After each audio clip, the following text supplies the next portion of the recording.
No jargão corporativo, a coisa é mais ou menos assim. A quantidade de motos que ficavam pelo caminho era impressionante. Eu tinha um profissional que era um foguete para vender, uma pessoa obstinada, fazia batimento de cotas, conseguia fazer milagre nas suas vendas, e para ele não importava, para esse profissional não importava aí o que poderia custar, desde que a sua venda fosse realizada. Então, para o cliente tudo, para a equipe que estava trabalhando, que estava dando suporte para ele, então a coisa ficava bastante complicada. E sempre que você tem uma venda técnica, dependendo do produto que você tem, eu trabalhei em algumas empresas que ela não tem produtos de prateleira, ela faz uma venda técnica, ela faz uma assessoria técnica para então oferecer a melhor solução para o cliente. Ele tem uma questão importante, porque você tem outros fatores aí dentro do processo de vendas, não é só a figura do vendedor. Você tem também a figura do desenvolvimento, lá do engenheiro do desenvolvimento, da equipe de instalação, da equipe de operações, da equipe de criação, da equipe que vai desenvolver um novo produto, uma nova tinta, um novo aroma, uma nova cor, enfim, seja lá o que for.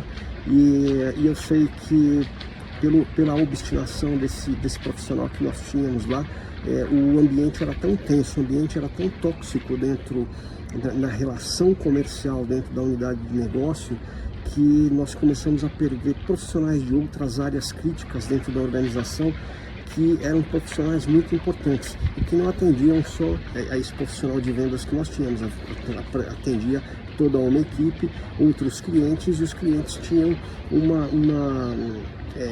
eles tinham uma confiança muito grande, porque os profissionais das outras áreas desenvolveram uma credibilidade muito grande aí para atendimento dos clientes.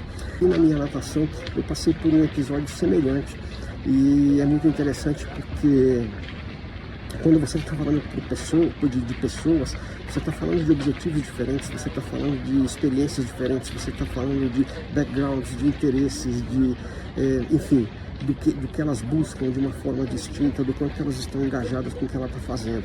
Na natação, você tem todos os elementos, toda a sua equipe. Então, você tem braço, tem perna, você tem pulmão, você tem cabeça, você tem respiração, você tem a posição da mão, todo mundo trabalhando no mesmo objetivo. E eu percebi, então, uma das dificuldades que eu tinha, que eu já falei para vocês sobre a minha mão esquerda, que ela acabava afundando antes da hora, e eu bebia água quase sempre. E eu sei que eu estava aqui então fazendo a minha natação e conversando aqui com o meu anjo da guarda, né, o guarda-vidas aqui da piscina. Ele pegou e falou assim: olha, você está saindo para respirar muito tarde, a sua mão direita, a hora que você está dando a abraçada, ela já está lá no alto, e aí ela te puxa a água e te joga a água para dentro da sua área de respiração. Isso daí acaba te atrasando, você fica apavorado, você acaba perdendo a coordenação, você acaba perdendo o foco, você acaba perdendo tempo e acaba se cansando mais. Quando você for fazer a respiração, faça a hora que o seu braço estiver lá atrás, quando ele estiver tocando praticamente lá na sua coxa, você tira o rosto para respirar, e aí então você inicia a abraçada. Foi algo assim impressionante, porque eu assim, no meio, eu estou dentro da água, estou imaginando que estou fazendo a coisa certa. E aliás, estou aqui brigando para que a minha mão esquerda siga exatamente o que o meu braço direito está fazendo, porque naquele momento eu entendia que a abraçada que eu estava fazendo do lado direito, ela estava uma abraçada muito boa, uma abraçada que estava funcionando bem. Foi um pequeno ajuste. Aí isso melhorou muito mais a minha coordenação, eu consegui respirar de forma mais tranquila, eu parei de tomar água, eu consegui melhorar o meu deslize, consegui esticar mais as mãos, tanto a mão direita quanto a mão esquerda, aí para poder fazer o catch, para poder fazer a pegada da água lá na frente. E aí vem a lição da gente como líder, né? Da gente como líder, quando você está do lado de fora, o que você precisa fazer para superar essas dificuldades, ou para identificar esses problemas que eventualmente aí você não está, ou quando você está no meio do sufoco lá, você acaba não vendo. E foi muito bom ter esse meu anjo da guarda aqui, porque ele pegou e falou para mim: olha, você precisa deixar o seu braço direito mais para trás, retardar a sua abraçada para então respirar, e aí então você começa a abraçada e você vai conseguir melhorar muito mais, inclusive o seu nível de oxigenação, evitando aquela hiperventilação, evitando a baixa ventilação que te traz um desespero, uma coisa de afogamento, e você perde totalmente a concentração. É importante que a gente, como líder, a gente perceba essas disfunções dentro da equipe. É importante que a gente esteja atento para entender os ajustes que a gente precisa fazer.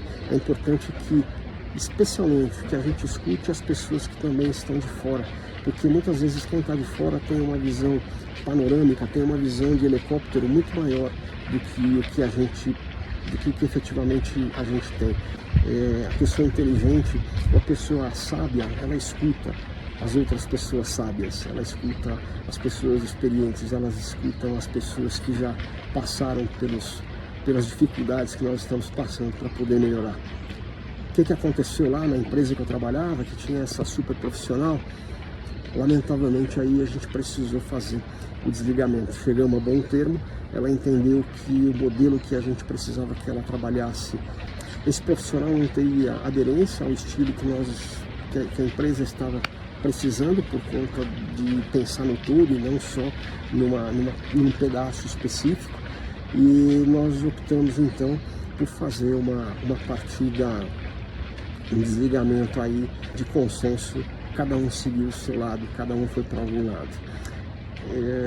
Eu trouxe a experiência da vida profissional, trouxe a experiência aqui da minha natação para mostrar a importância da gente entender como as equipes atuam, o quanto a gente precisa estar atento para cada membro da equipe trazer o seu papel. Então eu recomendo que vocês também assistam o vídeo do Simon Sinek, onde ele fala sobre como é que os SEALs, que é aquela equipe de elite dos Estados Unidos, como é que eles escolhem lá os seus membros da sua equipe. É fantástico, vai dar uma olhada lá. Então é muito bom. Ou então qualquer hora dessa, se vocês quiserem, eu pego e falo especificamente para contar o que ele está trazendo para a gente aqui da vida, eu diria assim, da vida militar, e como é que a gente pode aplicar aqui no nosso dia a dia. Excelente semana, fiquem bem.